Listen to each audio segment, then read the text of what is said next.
Amis de nos frères les saints, bonjour. Bienvenue à votre rendez-vous de ce jour. Nous sommes aujourd'hui le 5 juin. L'Église fait mémoire de Saint Boniface. Boniface, appelé d'abord Winfrid, naquit en Angleterre l'an 680. Une maladie grave que Dieu lui envoya décida son père à le laisser partir dans un monastère. Devenu professeur après de brillantes études, Winfrid, par sa science et son éloquence, acquiert une réputation dont il est effrayé. Alors, refusant tous les honneurs, il tourne toute l'ambition de son zèle vers les contrées encore païennes de la Germanie et n'a qu'un désir, devenir apôtre de l'Allemagne. Un jour, il fait abattre un arbre de superstition qui servait d'idole à un peuple aveugle, et quand la foule, en fureur, va se jeter sur lui, un prodige vient soudain la calmer. L'arbre énorme se plie sous une main invisible et va tomber en 4 tronçons au pied du saint.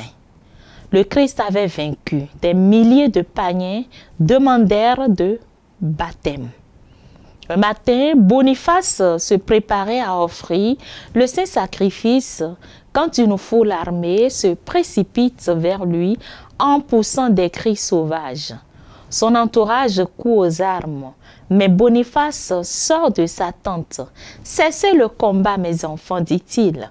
Voici l'heure de la délivrance. » Bientôt, l'apôtre tombe sous les coups de ces barbares avec tous ceux qui l'accompagnent.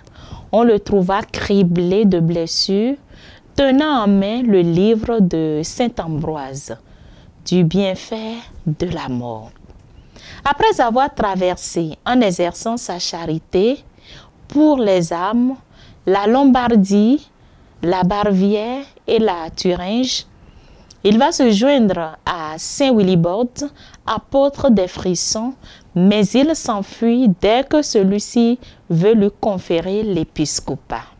Winfrid évangélise alors la Thuringe, dont les sauvages forêts se couvrent bientôt de monastères et se peuplent de saints. La moisson est trop abondante. Il lui faut des auxiliaires. Le pape l'appelle à Rome, le sacre évêque, et change son nom en celui de Boniface.